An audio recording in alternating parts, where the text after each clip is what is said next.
Hello, and welcome to another lecture in the subject of medieval literature focused on Dante's Inferno. Today we'll be talking about um, Dante's view of the human person and how that is going to affect his understanding of sin.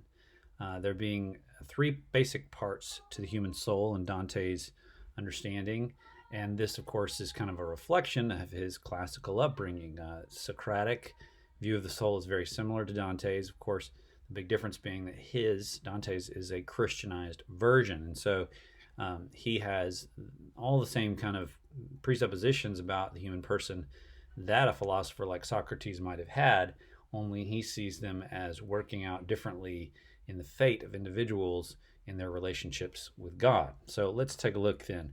First of all, there are three parts to the human soul. Okay, the rational part, the will, and the passion. Okay, so these should be relatively self-explanatory, but just to clarify, reason is that part of us that is capable of evaluating good, better, best, self-criticism. We're capable of prayer in this, capable of possibly creativity, organization, that kind of thing. Our will is the force of intentionality through which we either seek to acquire or avoid a thing. And of course, our passion is that emotional force that seems to arise without our permission. It's the part of us that is most directly connected to our physical body, frankly. The passions were seen as arising purely by nature of the fact that you had a body, whether it was a sexual passion or whether it was a more kind of innocuous one like hunger or thirst. This is why Socrates thought leaving the body behind was such a fantastic option, because without the body, there are no passions. And you've just got the reason and the will left over, and the will submits to the reason, etc. So if we take this tripartite view, we realize that the facets of our soul are on a spectrum, some of them being more godlike than others, right? So our reason, according to Dante, and really, again, according to most of the classical world, is what makes us godlike. It's what distinguishes us from all other created things, even all other living things. It is something we would share in common with the angels. It is our distinguishing godlike imago Dei. Our will is sort of a hybrid there. Now, our will is neither, it's not unique to us. Beasts have a will. They seek what they want. They try to avoid what they do not want. When they sense danger, they have a will against it. When they seek something like something necessary for survival, like food or something pleasurable, they seek it and they try to get it. Okay, so they can have they can have intentionality. Of course, the beast can also have a kind of passion, a kind of energy towards something. And the beast, the difference is our hungers and our fears are going to arise pretty naturally from our body, just like a beast's would. The big difference is in our will and our reason. See, because our will can be shaped by reason, we can actually change and shape possibly even our appetites and our passions by shaping and changing our will. So that the animal lacks this kind of self-critical apparatus where they can look at their own behaviors, look at their own habits, and think, this isn't what's best for me. I want to do things differently. I'll discipline myself. Instead, the animal sort of works on a more basic kind of calculus on, avoidance and desire. So that's our basic framework. Now, how does this affect the way we understand the Inferno? Well, here's your diagram of the Inferno alongside the diagram of our tripartite soul. Now, as the Inferno goes deeper, here's actually what happens. As we go deeper, the sins involved tend to involve the reason more, and those sins we've already mostly passed through are the ones that mostly involve the passion. So you have this kind of inversion, whereas the reason is meant to be the king and the top, most tier of human existence. In the Inferno, it's through reason that a person sins most grievously. And those sins at the bottom are the ones that involve our reason and thus are more severe. We'll kind of explore this later as we move through the Inferno, but for now, let's just take a look at these sins of the passions and understand kind of how Dante understood them. So you see here we got lust and gluttony. I mean, obviously, right away, those are directly associated with the body, and that's why they're only slightly more serious than being in limbo. This is like the first real kind of circles of hell, even though they're the second and third circles. You remember limbo is just sort of like a boring, castle where you just couldn't go anywhere, right? And if we move on to there, we get the hoarders and the spenders, even the wrathful and the sullen. All of these can pretty easily be linked to our emotional lives. These are sins of the emotion. It's not to say they are guiltless. Obviously, they're in hell.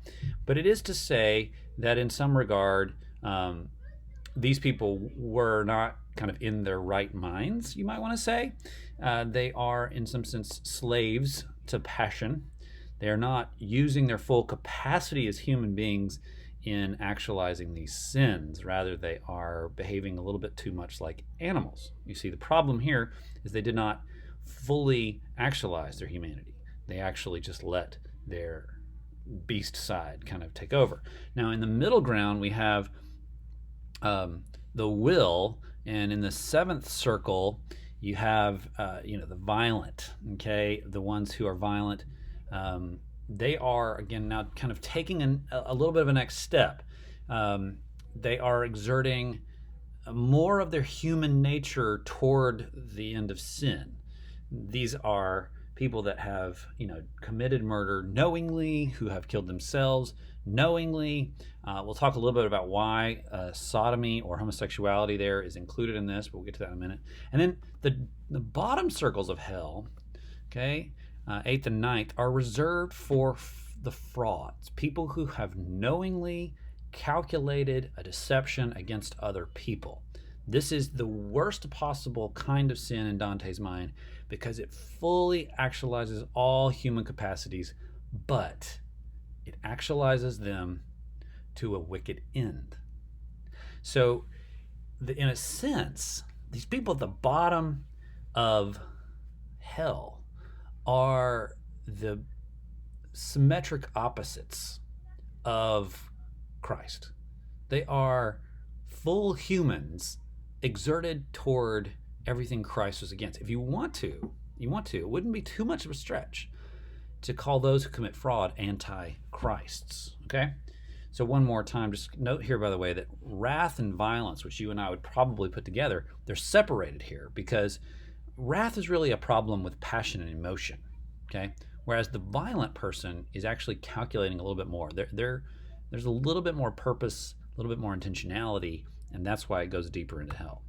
Now, for a few further distinctions here. Now, violence, which we said is a sin of the will, can be done in two senses. It can be against others, it can be against the self, and it can be against God, okay? And these are ranked here in severity, from violence against others being the least serious and violence against God being most serious, violence against yourself being the kind of middle ground. There are probably good explanations for why suicide is considered more serious than murder. I don't know that I'm equipped to tell you that right now. I will say that, interestingly, violence against God has two forms, and one of those is sodomy. Okay, and that's considered violence against God because it's violence against nature. They're also going to include usury in there. Usury is kind of charging of outlandish interest, making one's money simply by loaning out money and just taking huge interests on loans.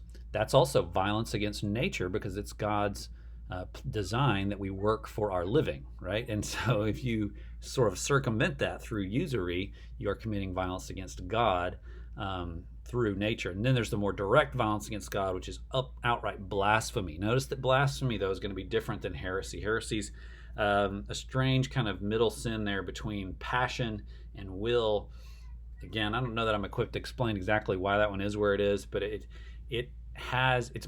involves, heresy involves more being deceived, making a mistake, whereas blasphemy is more willful hubris against God. Right now, And in the last circle, last couple circles where fraud is involved, and again, this is the most fully human kinds of sin and therefore most wicked.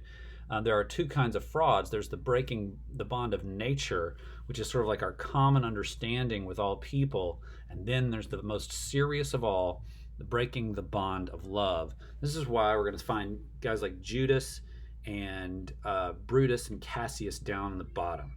Because Brutus, who was the friend of Julius Caesar, actually uses that friendship to betray the man. And the same goes for Jesus and the Lord. Judas and the Lord, sorry.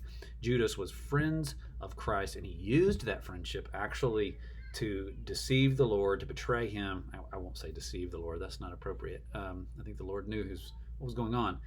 And no, in fact, he uses his friendship to betray the Lord. So, the whole thing of he tells the soldiers, I'll identify the man with a kiss. Okay, so there's just hopefully that gives you a little bit of understanding of how Dante is understanding this Inferno. As to whether you accept this as a viable schema for understanding both the human person and the natures of sin, well, I'll leave that to you. We can discuss that further maybe at one of our discussions. But so that's it for today. Hope you enjoy your reading. I'll talk to you again soon. Bye.